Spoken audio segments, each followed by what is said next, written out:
Seja bem-vindo a mais um vídeo aqui do canal Banheira de Conhecimento. Pois é, meu nome é Adriano, tô aqui para apresentar para vocês novas curiosidades. Ó, selecionei aqui 6 curiosidades incríveis que eu tenho certeza que você vai gostar. Fica aí, se você é novo aqui no canal, por favor, já se inscreve aqui embaixo, ativa o sininho de notificação para você não perder nenhum vídeo, compartilha esse vídeo com seus amigos, todo aquele ritual que todo mundo conhece aqui no YouTube, já faz aí embaixo, que assim você ajuda bastante o canal a crescer, beleza? O lugar difícil para crescer canal é nesse YouTube, hein? Pelo amor de Deus. Então bora lá, vamos falar dos temas que eu separei para o vídeo de hoje. Deixa eu achar aqui a primeira pergunta. Você sabe qual que é a diferença entre ar e oxigênio? E aí? Qual é? Você sabe quem que é o ser mais resistente que existe no planeta? Boa esse tema, hein? Por que quando nós andamos, nós precisamos ficar balançando os braços? Por quê? Por que os peixes não se afogam? Por quê? Por que em alguns países os volantes são do lado direito e não do esquerdo, como aqui no Brasil? E por fim, a última pergunta deste vídeo é: se um casal de pássaro, quando um deles morre, o outro permanece solteiro ou não? E aí, hein? Para conhecer então as curiosidades desses temas. Vamos falar então da primeira pergunta. Qual que é a diferença então de ar para oxigênio? O que você respira? E aí, hein? Bom, o ar e o oxigênio são dois termos que se referem a diferentes substâncias, que inclusive estão presentes em nossa atmosfera terrestre. No caso do ar, ele é uma mistura de gases, que compõe assim a nossa atmosfera. E dentro dessa mistura, ou seja, dentro do ar, existem, por exemplo, 78% de nitrogênio, 21% de oxigênio, 0,93% de argônio e 0,04% de dióxido de carbono. Ou seja, toda essa mistureba de coisa, além também de partículas de poluentes e de poluição que também compõem o ar. Então nessa mistureba de coisa aí, forma-se o ar. E o oxigênio, ele é apenas um elemento químico que está dentro desta gororoba que a gente chama de ar. E de tudo que existe dentro do ar, para nós é essencial apenas o oxigênio. E você viu o tanto de oxigênio que tem no ar? Só 21%. Então, resumindo, o ar é toda a mistura de gases que compõem a atmosfera da Terra, enquanto o oxigênio é apenas um elemento químico que é essencial para a vida humana, a vida de animais marinhos, terrestres, todos que existe. Agora vamos para...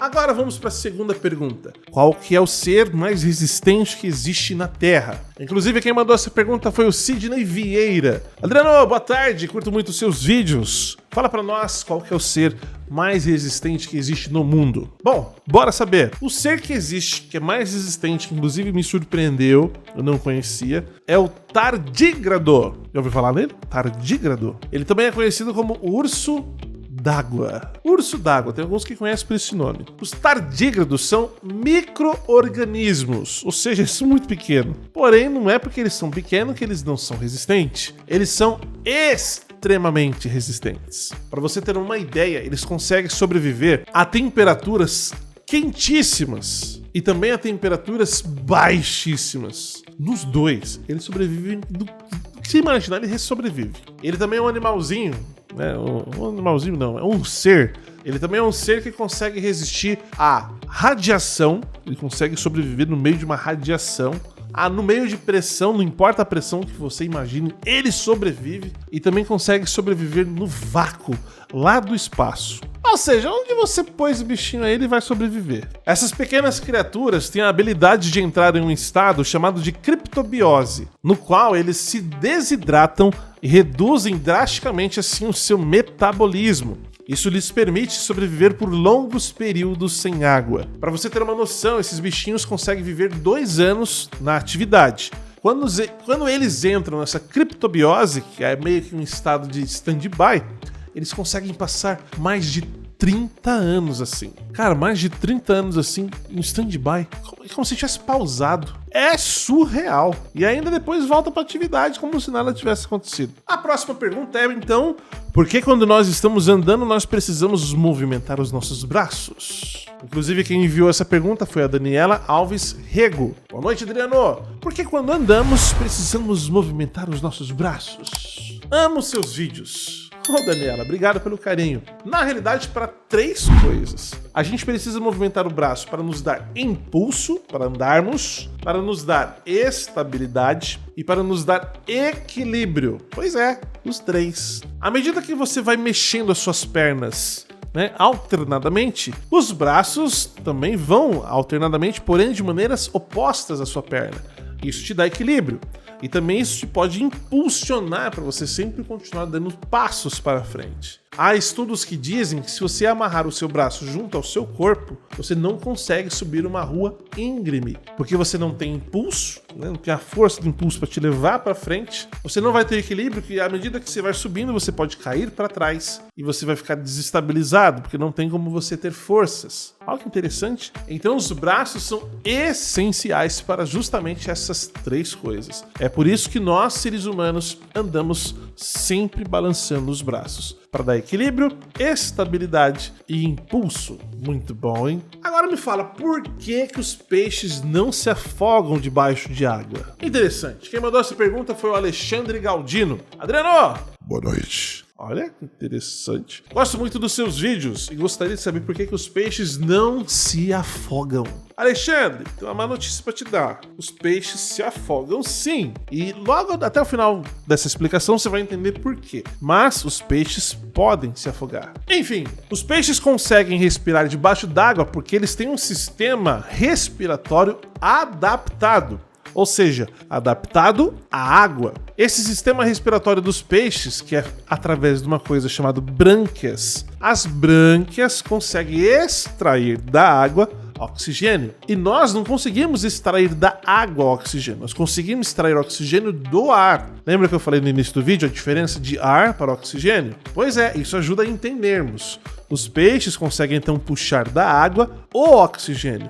E nós não temos brânquias. Não dá, né? Então, no caso aí, os peixes, através das brânquias, conseguem fazer da seguinte forma. A água que contém o oxigênio dissolvido entra pela boca do peixe e passa assim pelas brânquias. As brânquias são constituídas por filamentos e por lâminas, que têm uma grande área de superfície e são ricos em vasos sanguíneos. O oxigênio dissolvido na água atravessa então as membranas finas das brânquias e entra assim na corrente sanguínea do peixe. Então, se no caso a água não tiver oxigênio, aí o peixe pode morrer sim, afogado. Lembra quando a gente fala de morrer afogado? É quando a pessoa morre pela ausência de oxigênio. Pessoa não, né? O ser, né? Então a água pode tanto afogar um ser humano, como algum animal terrestre, como também os peixes. E como é que se dá o caso de a água não ter oxigênio? Simplesmente com a poluição. Tem muitos países que têm rios muito poluídos, que a poluição acabou com o oxigênio da água, com a vida da água. Porque a água é viva, não tem oxigênio, é vida. E por consequência, sim, acabou com os peixes, acabou fazendo com que os peixes morressem afogados. Penúltima pergunta do vídeo, olha quantas perguntas interessantes. Vamos lá, mais uma. Por que em alguns países os volantes dos carros são do lado direito? Quem mandou essa pergunta foi o Jair Silva. Adriano, por que em alguns países os veículos têm um volante do lado direito? Na realidade, isso é coisa bem antiga. Antes de chegar os carros a motores que nós conhecemos, existiam aquelas carruagens, aquelas carroças, que o povo andava. E naquela época, esses países que hoje atualmente têm o volante do lado direito, eles costumavam andar nessas carroças dirigindo ou guiando elas sempre também do lado direito. Eles transitavam as estradas pelo lado esquerdo da estrada. Nós aqui no Brasil transitamos as estradas pelo lado direito e dirigimos pelo lado esquerdo do veículo. Lá nesses lugares não. Mas por que eles faziam o contrário? Porque a ideia é que eles deixassem a mão direita, que é uma mão considerada dominante. Então a mão direita, que é a mão dominante, ela ficava disponível se caso encontrasse um outro viajante para cumprimentar ele na estrada. Então, se ele dirigisse pelo lado esquerdo, ele tinha essa condição de cumprimentar o outro viajante tranquilamente. Outros casos, que por exemplo em épocas de conflito, eles usavam o lado direito para carregar a arma. Já que era sua mão dominante, ele tinha mais habilidade de mexer na arma com ela. Então, por conta disso, eles utilizavam então o lado direito para poder transitar, guiar os veículos. E quando chegaram os carros a motores, eles mantiveram essa questão, deixando e permanecendo o volante, no caso, sempre no lado direito e as estradas sempre transitadas pelo lado esquerdo. Acharam que era melhor manter essa tradição. Até hoje tá assim. Inclusive, alguns países que mantêm essa tradição é o Japão, países do Reino Unido, Austrália e Índia. Esses aí são que permanecem até hoje assim. E por fim, a última pergunta do vídeo de hoje. Se um casal de pássaros, no caso um deles, falecer, será que o outro que sobreviveu se relacionaria com outro pássaro ou ele ficaria sozinho a vida inteira? E aí, o que você acha? Quem mandou essa pergunta foi o Gilson Silva 5647. Adriano, se um casal de pássaro, quando um morre, o outro arruma um novo parceiro ou não? Gilson, vai depender muito da espécie do pássaro. Existe tanto pássaros que são monogâmicos, aqueles que ficam com apenas um companheiro para a vida inteira, e existe outros pássaros que são poligâmicos, ou seja, tem vários parceiros durante a vida. E no caso dos pássaros que são monogâmicos, aqueles que são apenas de um parceiro para a vida inteira, tem aqueles que, se o parceiro morrer, eles continuam solitários, que eu vou falar já um pouco deles, mas tem aqueles que, quando morrem, eles procuram outros parceiros para ajudar eles a cuidar da ninhada, dos filhotes, do ninho, uma série de coisas. Falando naqueles que permanecem solitários, são bem raros de se encontrar pássaros dessa espécie, que se mantêm solteiros depois de, entre aspas, permanecerem viúvos. Mas tem um que me chamou bastante atenção, eu não cheguei a ver qual espécie que é, mas essa espécie específica, ela quando perde o parceiro, ela meio que entra em depressão. Ela fica triste a tal ponto de não fazer praticamente mais nada na vida. Ela perde o rumo, ela não sabe mais o que faz. Ela não consegue ajustar a vida sem o companheiro que morreu. Olha que incrível, cara. Então tem pássaros que tá nem aí, casa não é casar. Se relaciona, se amiga, né?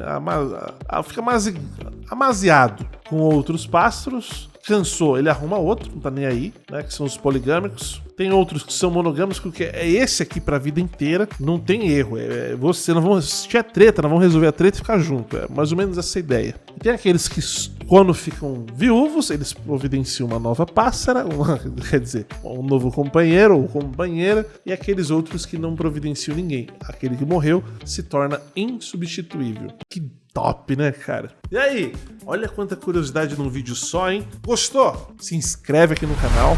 Fica de olho nas notificações que você sempre vai ser notificado quando aparecer um vídeo novo. Geralmente, vai ser sempre um vídeo por dia, desses grandes, que conta toda a história. E vai ter vários dos pequenininhos. Se inscreve aí se você não for inscrito. Se gosta de curiosidade, compartilha lá no grupo de família, no grupo de amigo do trabalho, todo mundo. Coloca para conhecer aqui o canal Banheira de Conhecimento. Foi um grande prazer, meu nome é Adriano, estar aqui com vocês. Eu tô deixando vídeos aqui na tela para você continuar maratonando e saber mais sobre o mundo, o universo, a Terra, sobre os animais, tudo o que você possa imaginar. E a gente se vê num próximo vídeo. Um grande abraço, fiquem com Deus e até lá.